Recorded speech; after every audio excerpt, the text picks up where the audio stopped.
ছি ছি ছি ছি 16 ডিসেম্বর কালো দিবস, কই তার তো প্রতিবাদ করছেন না কেউ। 5 আগস্টের পর যেভাবে সারা দেশে টার্গেট করে নির্যাতন করা হচ্ছে, টার্গেট করে মুক্তিযুদ্ধের ইতিহাসকে বিকৃত করা হচ্ছে, টার্গেট করে 5 আগস্টের পর 5 আগস্টের পর থেকে, এবং মুক্তিযুদ্ধকে 2.0 নাম দেওয়া হচ্ছে। বাংলাদেশ তৈরি না হলে আজকে যে জামায়াতে ইসলাম ক্ষমতা আসার কথা ভাবছে সেটা ভাবতে পারতো? মুক্তিযুদ্ধের কথা বন্ধ করার মতো কোনো শক্তি নাই বাংলাদেশে। সাইদি সাহেবকে প্রতিক্রিয়া দেখানো, আরেকটা হচ্ছে যে এটাকে যদি সরকার যদি পতন ঘটাতে পারি তাহলে কিন্তু আর কোনো বিচার এগুলো হবে না, এবং আলটিমেটলি সেটা কিন্তু প্রমাণিত হয়েছে।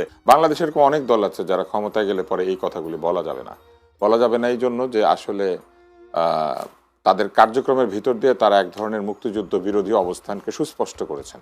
71 যে 25শে মার্চের রাতে বঙ্গবন্ধু যে স্বাধীনতার ঘোষণা দিয়েছেন সেটা আমার ফ্যামিলি সাক্ষী, অন্য কেউ না। বাংলাদেশ যতদিন থাকবে ততদিন রাজাকারদেরকে মানুষ যেরকম মনে রাখবে, মুক্তিযোদ্ধাদেরকে মনে থাকবে। যতদিন এই পতাকা থাকবে ততদিন মুক্তিযুদ্ধ প্রাসঙ্গিক, যতদিন এই মানচিত্র থাকবে ততদিন এই মুক্তিযুদ্ধ প্রাসঙ্গিক, যতদিন আমাদের জাতীয় সঙ্গীত থাকবে ততদিন মুক্তিযুদ্ধ প্রাসঙ্গিক। আপনি যতই অপ্রাসঙ্গিক করার চেষ্টা করেন, এই বিজয়ের মাসে এই আলোচনা চলবে। আচ্ছা ধরে দিলাম 30 লাখ মানুষ হত্যাকাণ্ডের শিকার হয়েছে, কারা করেছে? পাকিস্তান করেছে, এই দেশে দোষরা করেছে। তাতে নিয়ে এটা নিয়ে আমাদের এত অ্যালার্জি কেন? এই বিতর্কটা তুলতে হবে কেন? আমি তো এই 30 লাখ মানুষের কথা বলছি না যে বিএনপি করেছে, আমি তো বলছি না যে সিপিবি করেছে, অমক করেছে, আওয়ামী লীগ করেছে, আরে পাকিস্তান করেছে। এতদিন যা প্রতিষ্ঠিত সত্য হয়ে আসছে, হতে পারে 25 লাখ, হতে পারে 20 লাখ, হতে পারে 15 লাখ, হতে পারে আবার 35 লাখ। সেটা নিয়ে বিতর্ক কেন করতে হবে? এবং এখন তো ওপেন বলা হচ্ছে 7,000 মানুষ শহীদ হয়েছে। মুক্তিযুদ্ধ নাকি 7,000 মানুষ শহীদ হয়েছে। আরে মুক্তিযুদ্ধকে প্রতিরোধ যুদ্ধ বলা হয়। আপনি বুঝতে পারছেন কোথায় আছি আমরা? এসব ফাজলামো বন্ধ করেন এগুলা। 7,000 তো তালিকা আছে, এগুলো কথা বলার সুযোগ করে দিচ্ছেন। মানে আমি তো আপনাদের আমরা তো তালিকা আছে, তালিকা 7,000 আছে করে দিচ্ছি। ছি ছি ছি ছি 16 ডিসেম্বর কালো দিবস, কই তার তো প্রতিবাদ করছেন না কেউ। বিজয় দিবসকে স্ল্যাং ল্যাঙ্গুয়েজ ইউজ করছেন, আটলান্টিকের ওপাশে বসে লজ্জা নাই, ঘেন্না নাই, আমরা এগুলো প্রতিবাদ করছি না, আমরা শহীদের সংখ্যা নিয়ে মাতামাতি করছি। বাংলাদেশে অনেক ধরনের সমস্যা আছে, এগুলো নিয়ে কি শুরু করেছেন আপনারা? কোথায় নিয়ে যাচ্ছেন জাতিকে? আজকে শহীদদের নিয়ে আপনারা বিতর্ক তুলছেন, এবং এইগুলোকে বয়কট করে টেলিভিশন ডাকবেন না প্লিজ। আমি তো বললাম যে আমিও গণমাধ্যম করবি, এই দায় আমার কাঁধে বার্তায়, কিন্তু অহেতুক তর্ক করার জন্য, টিআরপি বাড়ানোর জন্য এগুলো, এইসব ফালতু লোকদেরকে ডাকবেন না যারা এগুলো ছড়াচ্ছে। গুরুত্বপূর্ণ কোনটা? আমাদের ইতিহাসে মীমাংসাটা কোথায় আসতে হবে? অবশ্যই যদি বিচার করতে হয় সবার করতে হবে। আপনি সব যুদ্ধাপদের সম্বন্ধে কিছু বলছেন না, আপনি তাদেরকে নির্বাচনে অংশগ্রহণের সুযোগ করে দিচ্ছেন, আপনি এক ফ্যাসিবাদ বলে এই ধরনের কথা তুলছেন, আর বিচারের কথা বলছেন যে বিচার না করে যুদ্ধাপরাধের বিচার কি আবার হবে? হয়েছে তো মনে হয় সবার বিচার তো হয়নি, টোকেন বিচার হয়েছে। যুদ্ধাপরাধ কি এই 6-7 জন করেছিল, যে 6-7 জন ফাঁসি হয়েছে? একজন তো বেরিয়ে গেলেন, মৃত্যুদণ্ডপ্রাপ্ত আসামি, আদালতের মানে কি বলে রিভিউ পিটিশনের মাধ্যমে বেরিয়ে গেলেন। আমি সে বিষয়ে কিছু বলতে চাচ্ছি না, কিন্তু কথা হচ্ছে মীমাংসা তো হয়নি, হয়েছে। এখন আপনি 71-এ যাদের দায় রয়েছে সেই বিষয়ে কোনো কথা বলছেন না। তার শাসন ব্যবস্থায় অনেক ত্রুটি ছিল, দুর্নীতি ছিল, স্বজনপ্রীতি ছিল, আপনি আলাদাভাবে বিচার করুন, কিন্তু দয়া করে খন্দকার মোস্তাকের সাথে এক্সাম্পল দিয়ে এটা করেন না। আপনি খন্দকার মোস্তাককে খারাপ কেন বলবেন? এটা দিয়েন না। আপনি খন্দকার মোস্তাককে খারাপ কেন বলছেন? একজন মুক্তিযোদ্ধা হওয়ার পরেও যিনি পররাষ্ট্রমন্ত্রী ছিলেন, গুরুত্বপূর্ণ মন্ত্রী ছিলেন, এরপরও তার অবদানকে অস্বীকার করবেন মুক্তিযুদ্ধের সময়, কিন্তু তার পরবর্তী কার্যক্রমের কারণে আপনি তাকে ঘৃণা করছেন। এখন এই জন্য আজকে পান্নাভাই ইন্টারফেয়ার করছেন, পান্নাভাই করছেন যে শেখ মুজিবুর রহমানের সাথে মিলানো দরকার নেই। যিনি রাজপথে ছিলেন, মুজিবনগর সরকারের পররাষ্ট্রমন্ত্রী ছিলেন, কিন্তু পরবর্তী তার কার্যক্রমের কারণে তাকে মানুষ ঘৃণা করছে। তো সুতরাং যে 71 সালে খারাপ কিছু করবে, তার পরবর্তী অবদানের কারণে মানুষ অস্বীকার করবে। আপনি বলেন যে মানুষ সম্মান করছে না বলে জোর করে সম্মান নিতে হচ্ছে। দেখেন, জামাতের বিষয়ে এই পান্নাভাই যেটি বলল, যুদ্ধাপরাধী নিয়ে সরকার গঠন বা যুদ্ধাপরাধী শব্দটা আপনি কিভাবে বলবেন? মুক্তিযোদ্ধা সংসদ যেটা আছে ওটা তো একটা দলীয় দালাল সংগঠন, আপনি নিশ্চয়ই জানেন। এটা বিএনপি আমলে বিএনপির গান গায়, আওয়ামী লীগ আমলে আওয়ামী লীগের গান গায়, এবং নেতৃত্বও তারা সেভাবে নির্বাচিত করে। এখন ডক্টর ইউনূসের গুণগান গাচ্ছে, এগুলোকে ওইগুলারই দিয়েছে। সো আপনি যদি সংগঠনগতভাবে বলেন তাহলে নাই, কিন্তু ব্যক্তি পর্যায়ে তো অনেকে ক্ষুব্ধ, ব্যক্তি পর্যায়ে তো অনেকে শেখ হাসিনাকে পছন্দ করেন নাই, এরকম রাজনীতি উনি কেন করছেন, ভোটাধিকার কেন খর্ব করেছেন, এগুলো তো আছে। এবং মুক্তিযোদ্ধাদেরকে যে 5 আগস্টের পর যেভাবে সারা দেশে টার্গেট করে নির্যাতন করা হচ্ছে, টার্গেট করে মুক্তিযুদ্ধের ইতিহাসকে বিকৃত করা হচ্ছে, টার্গেট করে 5 আগস্টের পর 5 আগস্টের পর থেকে, এবং মুক্তিযুদ্ধকে 2.0 নাম দেওয়া হচ্ছে। তো সব কিছু তো একটা চক্রান্তের মধ্যে হচ্ছে যে স্বাধীনতা 71 সাল মুছে দিতে হবে। এখন নতুন স্বাধীন হয়েছে, আমরা নতুন করে 47-এর পরে আমরা স্বাধীনতা পেয়েছি। সো নতুন নতুন ন্যারেটিভ তৈরি হচ্ছে। তো এগুলাতে মুক্তিযোদ্ধারা ক্ষুব্ধ বা মুক্তিযুদ্ধের সপক্ষের লোকজন ক্ষুব্ধ। এবং এটাকে যদি চেতনা বলা হয়, যে চেতনার ব্যবসা যদি বলা হয়, তাহলে এটা একটা ভুল কনসেপ্টে যাবে। যেমন জুলাই আলারা যেমন করছে চেতনার, আপনি যেটা বললেন কোথায় জানি জুলাইয়ের একজন চেতনা ব্যবসা করছিল, সে এগুলো হচ্ছে চেতনা। কি তো দোকান থাকে না যে আপনি কিনে নেবেন? চেতনা কি মানে একটা নীতি আদর্শ। সে যদি মুক্তিযুদ্ধের নীতি আদর্শ যদি এগোতে থাকে, আপনার তো সেখানে বলার কিছু নাই। আরেকজন যদি জুলাইয়ের আদর্শে বিক্রি করতে থাকে, জুলাইয়ের আদর্শে উদ্বুদ্ধ হয়ে, সেখানে তো আমাদের কোনো আপত্তির কিছু নাই। কারণ জুলাই নিয়েও তো অনেকগুলো, ফুয়াদ বলছিলেন যে কোনো হয় নাই না, এখানে চেতনার ব্যবসা, যদি জুলাই চেতনার ব্যবসা খুব জমজমাট চলতেছে। জুলাই চেতনা নামে নানা ব্যানার বের হয়ে শাহবাগে অমুক জায়গায় তমুক জায়গায় মিছিল করতেছে।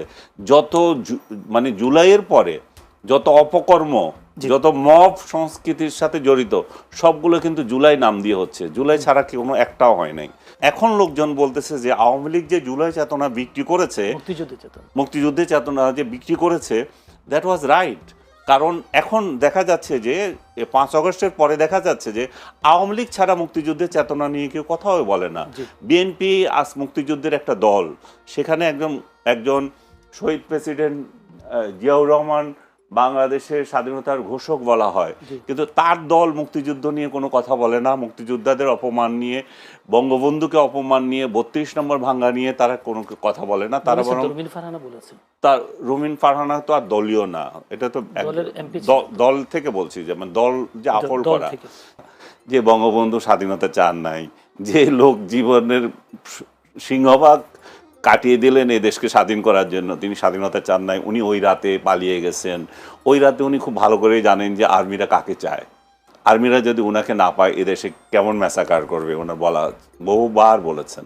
আমি তাদের আমাকে করেছে, বলছে আমাকে ওরা, ওদের টার্গেট আমি যখন ধরা পড়বো তখন আর বিষয় না।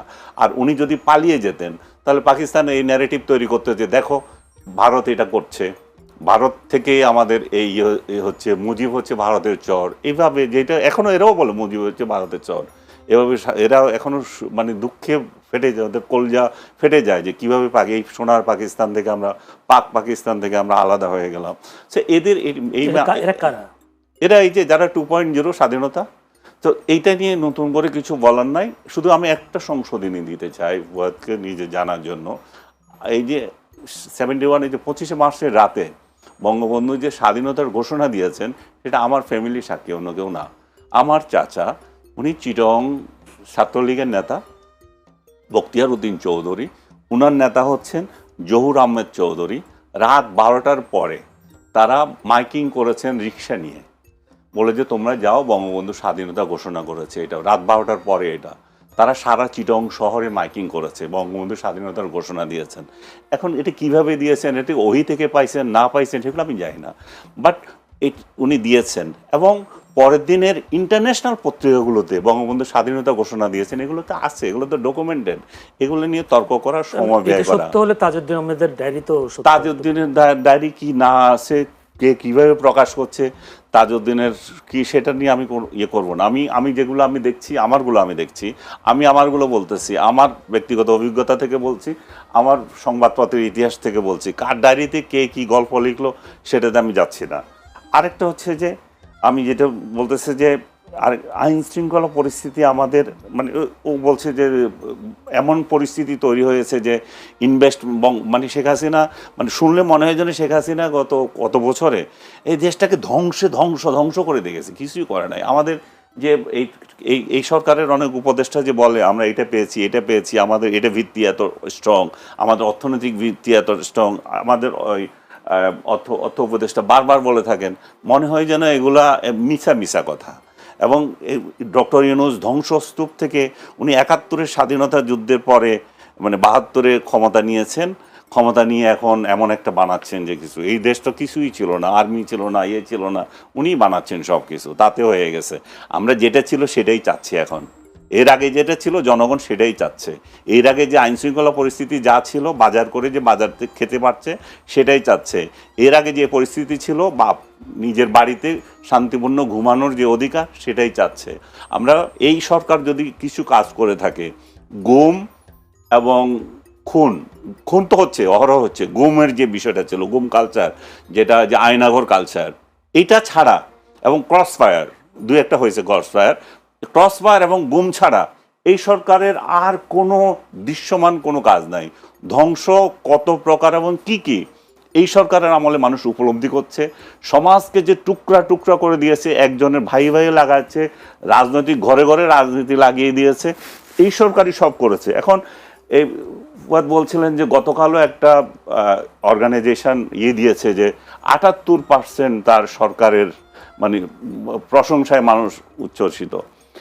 ওই অর্গানাইজেশনের একজনের সাথে কথা হয়েছে, আমার ভাইয়ের কথা হয়েছে, তারা বলছে যে প্রথম আলো তাদের এই রিপোর্ট যেটা, সেটাকে বিকৃত তারা বুঝেই নাই এটা কিভাবে উপস্থাপন করেছে, সেটাতে একটা হচ্ছে মানে ভুয়া বলে তারা প্রমাণিত, ভুল তথ্য, মানে কিভাবে জরিপ করতে হয় সেই বিশ্লেষণ তারা করতে পারে না, সেই কারণে এটা হয়েছে। আরেকটা বিষয় হচ্ছে যে এত হাস্যকর, আমি ওইটাকে আরো বলবো যে সেটা প্রেস সচিবকে পাশে নিয়ে ঘোষণা করছে। তো প্রেস সচিবকে পাশে নিয়ে যখন এই সরকারের গুণগান গাইবে কেউ বা একটা অর্গানাইজেশন জরিপ করবে, তাদের বুঝতে হবে যে এগুলার কোথায় অরিজিনাল, এদের প্রাণভ্রমরা কোথায় এবং কেন এগুলা করতেছে। বাংলাদেশের আইন শৃঙ্খলা যখন এই পরিস্থিতিতে, এবং বলছে যে আমাদের রিজার্ভ আছে কিন্তু আমাদের ইনভেস্টমেন্ট হচ্ছে না, বাইরে থেকে আসছে না, বাইরেরটা বাদ দেন রে ভাই। আপনার আশেপাশে আপনি জিজ্ঞেস করেন যে আপনার বন্ধু বান্ধব যারা আছে তারা ইনভেস্ট করছে কিনা, তারা তো করছে না। কেন করবে? কারণ সে তো নিরাপত্তা পাচ্ছে না। ওইখানে তো চাঁদাবাজরা যাচ্ছে, ওখানে বিএনপির চাঁদাবাজ যাচ্ছে, জামাতের চাঁদাবাজরা যাচ্ছে, অন্য তো এনসিপির চাঁদাবাজরা যাচ্ছে। এত চাঁদাবাজকে দিয়ে তো সে ব্যবসা করতে পারবে না। আগে তো একটা চাঁদাবাজির একটা কোটা আছে যে আমি কত % চাঁদা দেবো, এখন তো 3 গ্রুপ আসতেছে, তারপরে এক দলেরও আবার 3 গ্রুপ যায়। আমি কথা বলতেছি যে ভাই বিএনপি থেকেই যায় 3 গ্রুপ, কারে চাঁদা দেবো, কিভাবে করবো? এখন ইনভেস্টমেন্ট না করে তারা এইভাবে বসে আছে, এই জন্যই বসে আছে। এই জন্যই আমরা চাচ্ছি যে যেই দলই আসুক, একটা ফেব্রুয়ারিতে যে আপনারা নির্বাচনের তালবাহানা করেন না, ফেব্রুয়ারিতে নির্বাচনটা দিয়ে দেন, ডক্টর ইউনূসকে সহায়তা করেন যে একটা নির্বাচন দিয়ে একটা নির্বাচিত সরকার আসুক, দেশের মধ্যে একটা শান্তি যাতে আমরা চাই যে যেই রাজনৈতিক দলকে জনগণ পছন্দ করে, সেটা যেই আদর্শের হয়ে থাকুক, জনগণের ভোটে আসবে তারা। কিন্তু আপনারা নিশ্চিত করেন যে ভোটটা যাতে ফেয়ার হয় এবং মানুষ যাতে নিরাপদে ভোট দিতে পারে। আরেকটা বিষয় আপনারা তো ধরেই নিয়েছেন, জামাত আপনারা ছাড়া তার কাউরে আনবেন না, তবুও সুখে থাকে না আপনারা। আওয়ামী লীগের ভোট দিয়েন না, জামাতকে ভোট দিতে দিয়েন না, জামাত না, জাতীয় পার্টিকে ভোট দিতে দিয়েন না, নিজেরা ভোট করে তবু একটা সরকার আনেন, তবু একটা চেহারা আমরা দেখি যে কী ধরনের সুখের নহর আপনারা কিভাবে বয় দিতে পারেন। সেই জিনিস জাতির একটু জানার দরকার আছে। জাতি এটা এই জন্যই চায় যে তারা যে পরিস্থিতিতে পড়েছে, যেটা যে 5 আগস্টের পর থেকে যারা যে মানে আগে ছিল, এটা বলে কড়াইতে ছিল, তারপর এখন আগুনে পড়ে গেছে, এই পরিস্থিতি থেকে মানুষ উত্তরণ চায়, জনগণ উত্তরণ চায়। জনগণ, আপনারা রাজনীতি করেন, আপনাদের আরো বেশি বোঝা উচিত জনগণ কি চায়। জনগণ তো বলতেছে, আপনারা জনগণের কাছে যান না, হয়তো জনগণের কথা শুনেন না, আপনারা হয়তো একতরফা শোনেন, হয়তো আপনারা আরেকটা শ্রেণী আছে, ওই শ্রেণীর কাছে যান না, আপনারা ওই গল্পই শুনতে চান যে গল্প আপনাদের ভালো লাগে, যে ডক্টর ইউনূস শান্তিতে রেখেছে আমাদেরকে, ডক্টর ইউনূসের পরে আমরা যারা ক্ষমতায় আসবো তারাও শান্তিতে নহর বইয়ে দেবো। মাহবুব কামাল সাহেব এটা বলেছেন, এনসিপি ক্ষমতায় গেলে বলা যাবে? এটাও তো জিজ্ঞেস করতে হবে। এনসিপি যদি কালকে ক্ষমতায় যায় তাহলে কি উনি যে জরিপে না আসুক, জরিপে তো একমাত্র কথা না। বাংলাদেশের অনেক দল আছে যারা ক্ষমতায় গেলে পরে এই কথাগুলি বলা যাবে না এই জন্য যে আসলে তাদের কার্যক্রমের ভিতর দিয়ে তারা এক ধরনের মুক্তিযুদ্ধ বিরোধী অবস্থানকে সুস্পষ্ট করেছেন। তো এই প্রশ্ন করার কোনো কারণ নাই। এই জন্য যে মানুষ জানে কে ক্ষমতায় গেলে মুক্তিযুদ্ধের কথা বলা যাবে আর কে ক্ষমতায় গেলে মুক্তিযুদ্ধের কথা বলা যাবে কিন্তু বাধার সম্মুখীন হতে হবে। কিন্তু ওনাদের মুক্তিযুদ্ধের নেতারা তো কথা বারবার বলতে বলে জামায়াত ক্ষমতা গেলে মুক্তিযুদ্ধের কথা বলতে বাধা দেওয়ার মতো শক্তি থাকতে পারে, কিন্তু মুক্তিযুদ্ধের কথা বন্ধ করার মতো কোনো শক্তি নাই বাংলাদেশে, অন্তত যতদিন বাংলাদেশ নামটা টিকে আছে। এই বাংলাদেশের ইতিহাস লিখতে গেলে লিখতে হবে যে মুক্তিযুদ্ধের মধ্যে দিয়ে বাংলাদেশ তৈরি হয়েছে, লিখতে হবে 47 পরবর্তী পাকিস্তানিদের অত্যাচার, বৈষম্য, আমাদের উপরে নানান ধরনের নির্যাতন এবং আমাদেরকে প্রতিনিয়ত বঞ্চিত করে পাকিস্তানে যে একের পর এক রাজধানী তৈরি হতো সেই গল্প বলতে হবে কিভাবে আমাদের উপরে তারা তাদের ভাষা চাপিয়ে দেওয়ার চেষ্টা করেছিল, যে ভাষা এমনকি পাকিস্তানের লোকও সবাই কথা বলে না, সেই ভাষা আমাদের উপর চাপিয়ে দেওয়ার চেষ্টা করেছিল, কিভাবে অগণতান্ত্রিক শাসন তৈরি করে আমাদের এখানে একের পর এক নির্বাচনকে তারা ব্যর্থ করে দিয়েছিল, কিভাবে স্বৈরাচার সেই সময় তারা কায়েম করেছিল। আইয়ুব খান কি গণতান্ত্রিক ছিল? ইয়াহিয়া গণতান্ত্রিক ছিল? ইস্কান্দার মির্জা গণতান্ত্রিক ছিল? পাকিস্তান তার নিজের দেশের একটা কনস্টিটিউশন এখনো পর্যন্ত ঠিক মতো লিখতে পারেনি। অতএব মুক্তিযুদ্ধের কথা লিখতে গেলে, মুক্তিযুদ্ধের কথা বলতে গেলে আমাদের গৌরবের কথা বলতে হবে। মুক্তিযুদ্ধের কথা বলতে গেলে বাংলাদেশ আসবে, বাংলাদেশের কথা বলতে গেলে মুক্তিযুদ্ধ আসবে। এমনকি বাংলাদেশ তৈরি না হলে আজকে যে জামায়াতে ইসলাম ক্ষমতা আসার কথা ভাবছে সেটা ভাবতে পারতো? পাকিস্তানে পারে জামায়াতে ইসলাম ক্ষমতা আসতে? এটার দায় কি আওয়ামী লীগকে দেবেন না? দায় কার তার তো ইম্পর্টেন্ট না। এই যে শোনেন দায় কার এটা তো ইম্পর্টেন্ট না। আপনি আমি তো এখানে বিচার করতে বসি নাই, আমরা এখানে বসেছি কি হতে পারে কি হতে পারে না এটা বলার জন্য। বিচার তো হচ্ছে, কার দায় কি সেটা বিচার হচ্ছে, আমরা দেখতে পাচ্ছি। আপনি আরেকটা প্রশ্ন করেছেন, সেটা হলো যে কি হতে পারে বলে আমি মনে করি। আমি যেটা মনে করি যে বাংলাদেশে সবসময় মুক্তিযুদ্ধের পক্ষ এবং বিরোধী দুইটা শক্তি কার্যকর ছিল, এবং যখন ইলেকশন হয়েছিল তখনও কিন্তু সকলে তারা আওয়ামী লীগকে ভোট দেয় না, আওয়ামী লীগের বিরোধীরা ছিল না। যখন মুক্তিযুদ্ধ হয়েছে তখনও তো সবাই বাংলাদেশের পক্ষে থাকে নাই। যেটা আমরা খুব আশঙ্কাজনকভাবে লক্ষ্য করছি যে একদল মানুষ এসে বলছেন যে তারা পাকিস্তান চেয়েছিলেন কিন্তু তারা যুদ্ধে অপরাধ করেন নাই। পাকিস্তান চাওয়াটাই একটা অপরাধ। যখন গোটা জাতি মুক্তির সংগ্রাম করছে, আপনি সেই মুক্তির বিরুদ্ধে যাওয়া মানে আপনি অপরাধ করেছেন। আজকে যখন স্বৈরতন্ত্র বা স্বৈরতান্ত্রিকের পক্ষে থাকা অপরাধ হয়ে গিয়েছে, তাহলে পাকিস্তানের পক্ষে থাকা কোনো অপরাধ না। আপনি চিন্তা করেন কত ফ্লড যুক্তি। আজকে যখন আমরা বলি যে এই 24-এর গণ আন্দোলনের বিপক্ষে যাওয়া এটা একটা অন্যায়, আমরা যখন বলি যে এই যে প্রাণক্ষয় হয়েছে সেই প্রাণক্ষয়কে স্বীকার না করে স্বৈরতান্ত্রিক সরকারকে ফিরিয়ে আনা বা তাদের প্রতি সহানুভূতিশীল হওয়া এটা একটা অন্যায়, অথচ সেই একই লোকেরা কি বলে যে ওনারা পাকিস্তান চেয়েছিলেন, স্বাধীনতার বিরোধী ছিলেন কিন্তু রাষ্ট্রের বিরোধী ছিলেন না এবং করেন নাই, তারা কোনো যুদ্ধাপরাধ করেন নাই। কিন্তু এই যে বাংলাদেশ না চাওয়াটাই যে একটা অপরাধ, এটা কেন হবে না? যদি আন্দোলনের বিপক্ষে গেলে সেটা অপরাধ হয়ে যায়, তাহলে বাংলাদেশের বিপক্ষে গিয়েছিল সেটা অপরাধ ছিল না? এইবার আসেন তৃতীয় বিষয়টা আমি বলি, কারণ এটাই শেষ কথা। এরপর আমি যাবো আর কি, আজকে আর হাতে সময় নেই আমার, আপনার সময় আছে কিনা জানি না। এই মুহূর্তে আমাদের সামনে যেটা খুব প্রয়োজন সেটা হচ্ছে গণতন্ত্র। এই পুরো যা কিছু হয়েছে বাংলাদেশে, এটা হয়েছে অগণতান্ত্রিকতার কারণে, স্বৈরতান্ত্রিকতার কারণে। প্রকৃত বিরোধী দল বা প্রকৃত বিরোধীদেরকে কথা বলতে না দিয়ে গৃহপালিত বিরোধী দল তৈরি করার মধ্যে দিয়ে, রাজনীতিকে প্রভাবিত করার মধ্যে দিয়ে, সরকারি যন্ত্র কাজে লাগিয়ে ক্ষমতায় থাকার চেষ্টা করার মধ্যে দিয়ে, ফলে যদি গণতন্ত্র আসে তাহলে এই জিনিসগুলি এমনিতেই সেরে যাবে। এই পুরো ব্যাপারটা কিরকম, একটা রোগীকে কল্পনা করেন, সেই রোগীর ইলেকট্রোলাইট ইমব্যালেন্স হয়েছে, অর্থাৎ শরীরে যে সোডিয়াম, পটাশিয়াম, বাইকার্বনেট এগুলির মাত্রা ঠিক নাই। ওইটা ঠিক না করা পর্যন্ত ওই রোগীর শরীর আপনি যে ওষুধ দিবেন, যাই দিবেন, নাই দিবেন, কোনো কাজ করবে না। এই আমাদের গণতন্ত্র না থাকাটা হচ্ছে ওই রকম ইলেকট্রোলাইট ইমব্যালেন্স। আমাদের যখন এই গণতন্ত্র আসবে, গণতন্ত্রের ভুল ত্রুটির মধ্যে দিয়ে মানুষ তার অধিকারকে প্র্যাকটিস করবে, রাজনৈতিক দলগুলি আরো পরিশুদ্ধতার দিকে যাবে এবং জনগণের রায় যত আমরা পাবো ততই এই ধরনের উজবুকি বা উদ্ভট কথাবার্তা বলা লোকগুলি কমে যাবে। আর লোকে কেন ভাবছে জামাত ক্ষমতা আসবে? এটা তৈরি করা হয়েছে। কেউই ক্ষমতা আসবে এটা আলাদা করে ভাবার কোনো সুযোগ নাই যতক্ষণ না ভোট হয়। কিন্তু এই যে হঠাৎ করে পার্সেপশনটা তৈরি হচ্ছে, একটা বড় কারণ হচ্ছে আপনি দেখবেন সারা বাংলাদেশে ছাত্র সংসদে নির্বাচন না দিয়ে 4টা ইউনিভার্সিটিতে নির্বাচন দেওয়া হয়েছে, যেই নির্বাচনগুলির 2টাতে এমনিতেই সবসময় জামাতপন্থী যে ছাত্র সংগঠন তারা এগিয়ে থাকে, আর বাকি যে 2টা সেখানে জাহাঙ্গীরনগরে তাদের এক কাছাকাছি লড়াই হতো। শুধুমাত্র ঢাকা বিশ্ববিদ্যালয়ের এই ব্যালেন্সটা চেঞ্জ হয়েছে এবং এটা হওয়ার একটা কারণ আছে, আমি সেটা আপনাকে বলে দিই। বিগত 16, 17, 20 বছর ধরে বাংলাদেশের মধ্যবিত্তরা প্রাইভেট বিশ্ববিদ্যালয়ের ছেলে মেয়েদেরকে পাঠিয়ে দেয় এবং বিগত সরকারের প্রধানমন্ত্রী ডিগ্রির সমকক্ষতা তৈরি করে দিয়ে এমন একটা অবস্থা তৈরি করেছিলেন, ঢাকা বিশ্ববিদ্যালয়ে খোঁজ নেন যে এইখানে বিভিন্ন রাজনীতি প্রভাবিত শিক্ষা প্রতিষ্ঠান থেকে ঢাকা বিশ্ববিদ্যালয়ে এখন প্রচুর ছাত্রছাত্রী ভর্তি হয়। ওরা ভর্তি ছাড়া, ভর্তি পরীক্ষা ছাড়া না, ভর্তি পরীক্ষা দিয়ে ভর্তি হয়, কিন্তু এই প্রাইভেট বিশ্ববিদ্যালয়ে যাদেরকে পাঠিয়ে দেয় আমাদের পরিবার পরিজন, তারা অনেকে এই পাবলিক বিশ্ববিদ্যালয়ে ভর্তি হতে আর যায় না। যায় না নাকি টিকে না ভর্তি না, টিকে না, এই কথাটা ঠিক না।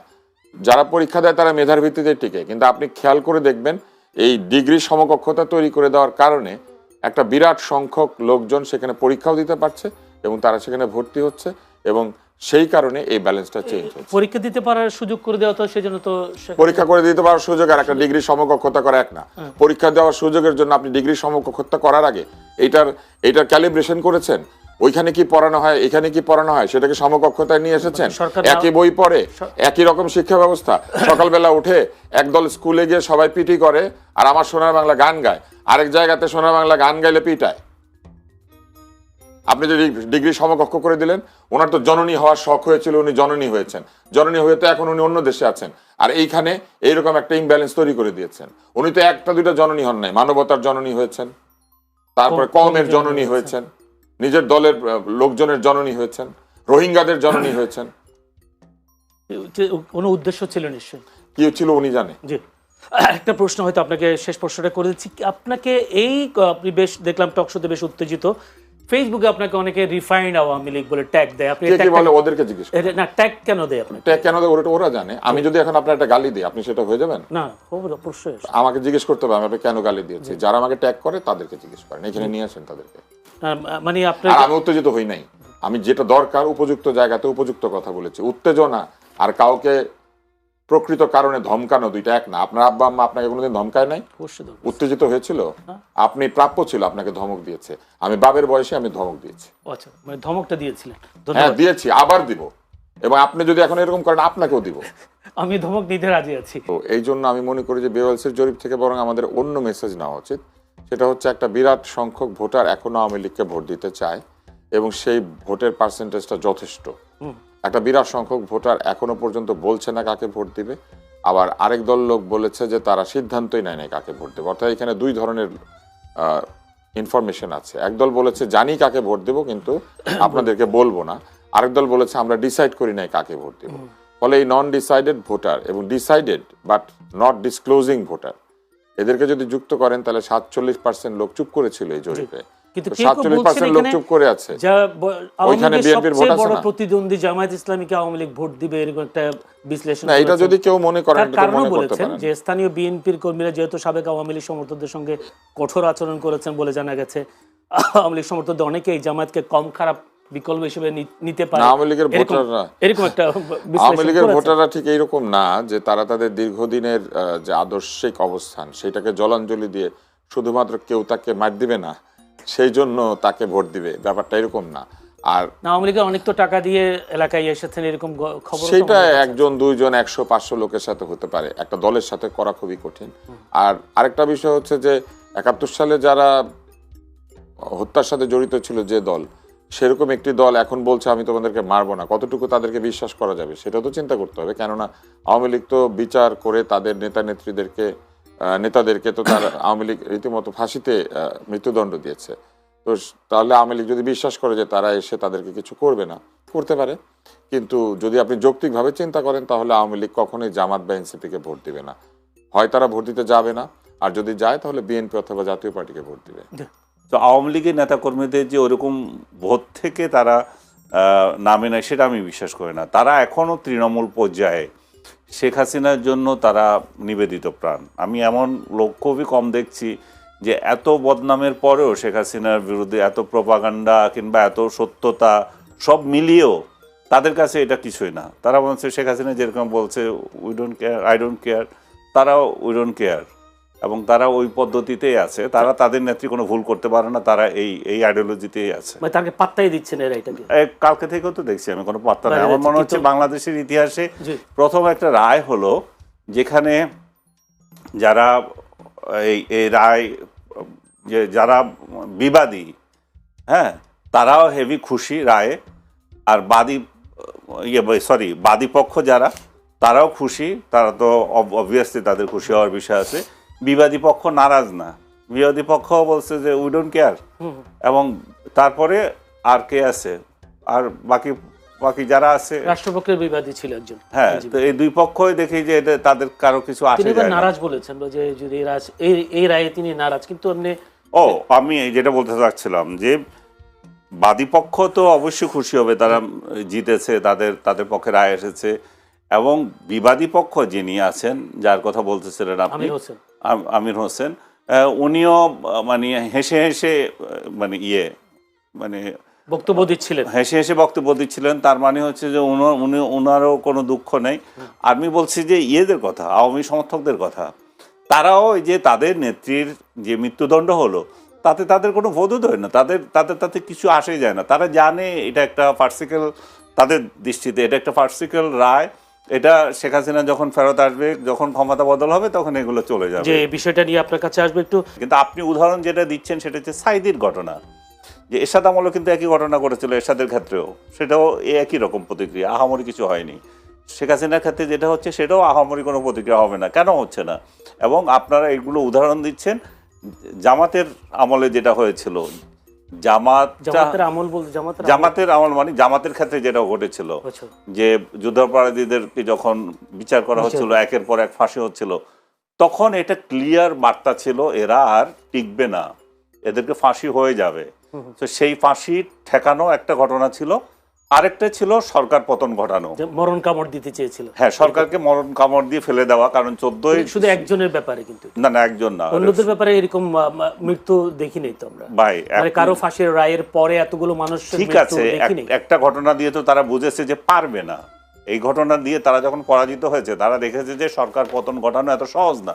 তারা যে শুধু সাইদি সাহেবকে মুক্ত করতে চেয়েছে প্রতিক্রিয়া দেখে সেটা না, তাদের আলটিমেট উদ্দেশ্য ছিল সরকার পতন ঘটানো। এবং সেটা নিজামীর ক্ষেত্রে হয়েছিল, সালাউদ্দিন কাদের চৌধুরীর ক্ষেত্রে হয়েছিল, কাশেম সাহেবের ক্ষেত্রে হয়েছিল, কোনোটা কম আন্দোলন হয় নাই। কিন্তু মূল বিষয় দাঁড়িয়েছিল যে 13 যেটা হয়েছিল সেটা অন্যদের মাত্র ছিল না, কারণ এটা দুইটা একযোগে যোগ হয়েছে। একটা হচ্ছে সাইদি সাহেবকে প্রতিক্রিয়া দেখানো, আর একটা হচ্ছে যে এটাকে যদি সরকার যদি পতন ঘটাতে পারি তাহলে কিন্তু আর কোনো বিচার এগুলো হবে না। এবং আলটিমেটলি সেটা কিন্তু প্রমাণিত হয়েছে। এখন শেখ হাসিনার ক্ষেত্রে আপনি সেটা কিভাবে আশা করছেন? ওরা তো কেয়ারই করে না, ওরা তো বলছে উই ডোন্ট কেয়ার।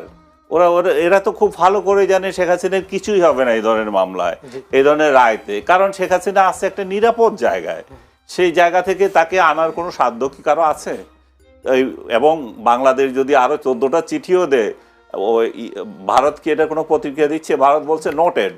দেখেছি, হ্যাঁ আমরা এটা দেখেছি। ভারত কি বলছে আমরা দিব না, দিয়েছি কিসে বলেন নোটেড, তার মানে আমি তোমার এটা দেখলাম, এটার কোনো গায়ে মাখার কিছু নাই। সো এবং আমাদের একজন উপদেষ্টা এখন ওইখানে ভ্রমণ করছে এখন, বা কালকে যাবেন কালকে। তো উনি গিয়েও যে বড় কিছু করবেন তা তো না, কেউ তো আশা করে না যে খলিলুজ্জামান নিয়ে আসবেন। অসংখ্য ধন্যবাদ। সেই কারণে এটা হচ্ছিল না। তাদের আশ্রয় দেওয়ার জন্য পাকিস্তান তো আছে, পাকিস্তান তো নিজেই একটা বিনা ভিসায় আমাদের বহু কর্মকর্তা থেকে শুরু করে সবাই অ্যাক্সেস দিয়ে দিচ্ছে।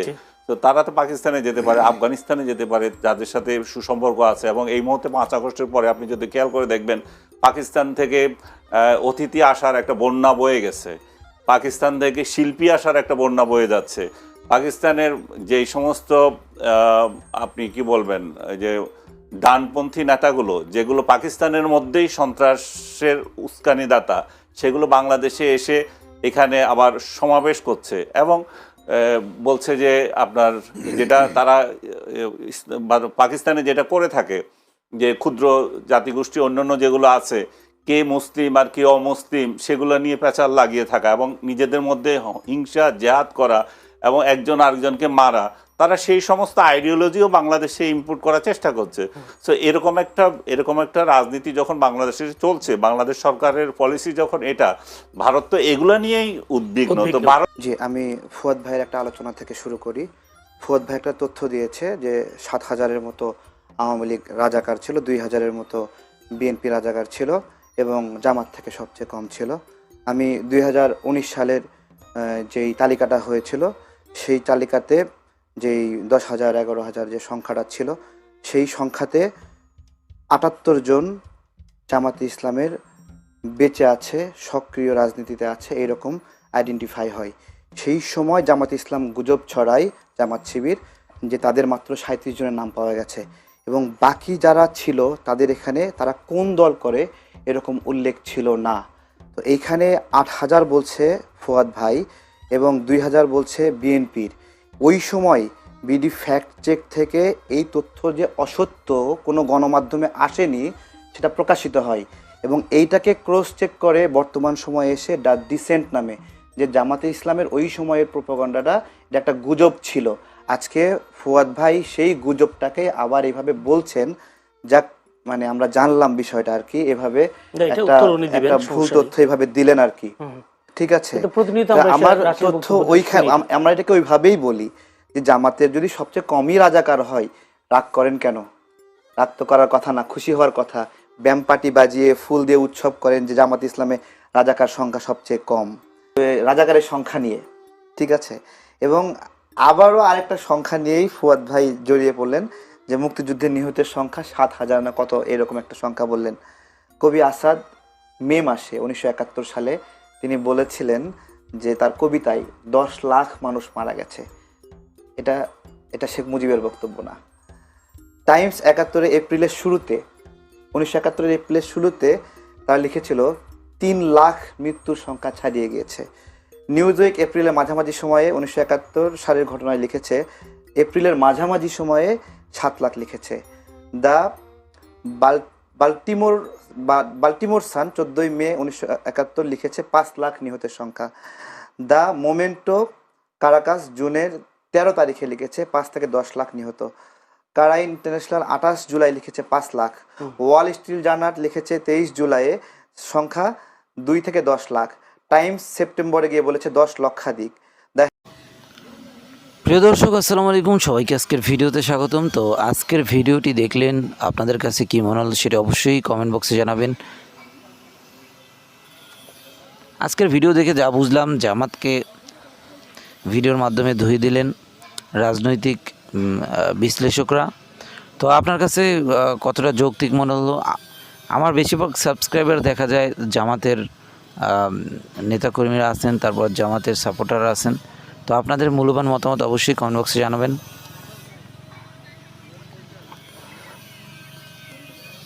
1971 সালে যুদ্ধ হয়েছে, বাংলাদেশটাকে স্বাধীন করছে আমাদের বাংলাদেশেই পূর্বপুরুষরা।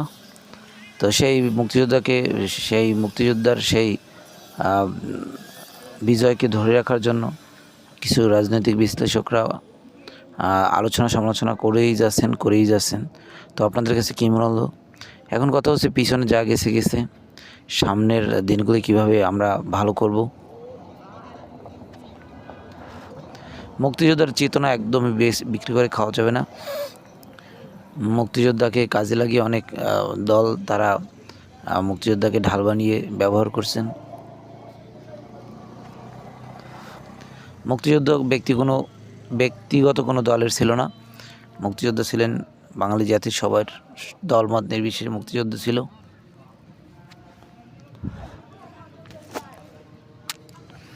সেটি অবশ্যই আমরা মাথায় রাখার চেষ্টা করব। যাই হোক, আজকের মতো এখানেই শেষ করলাম। আবার দেখা হবে নতুন কোনো ভিডিওতে। সেই পর্যন্ত ভালো থাকবেন, সুস্থ থাকবেন। যারা এখনও আমাদের এই চ্যানেলটিকে সাবস্ক্রাইব না করছেন, একটি সাবস্ক্রাইব করে দেবেন, যাতে করে পরবর্তী ভিডিও আপলোড করার সাথে সাথে আপনাদের কাছে একটি নোটিফিকেশান চলে যায়, আপনারা সবার আগে আমাদের এই ভিডিওটি দেখতে পারেন। প্রিয় দর্শক, রাজনীতির প্রেক্ষাপট যদি বদলাতে হয়, তাহলে ভালো মানুষদেরকে রাজনীতিতে আনতে হবে, ভালো মানুষদেরকে সাপোর্ট দিতে হবে এবং চাঁদাবাজ, রংবাজ যারা আছেন তাদের পিছন থেকে সাপোর্ট সরিয়ে নিতে হবে আস্তে আস্তে, যাতে করে তারা দুর্বল হয়ে যায়, বাংলাদেশের চাঁদাবাজি না করতে পারে। যাই হোক, আজকের মতো এখানেই শেষ করলাম। আবার দেখা হবে নতুন কোনো ভিডিওতে। সেই পর্যন্ত ভালো থাকবেন, সুস্থ থাকবেন। আল্লাহ হাফেজ।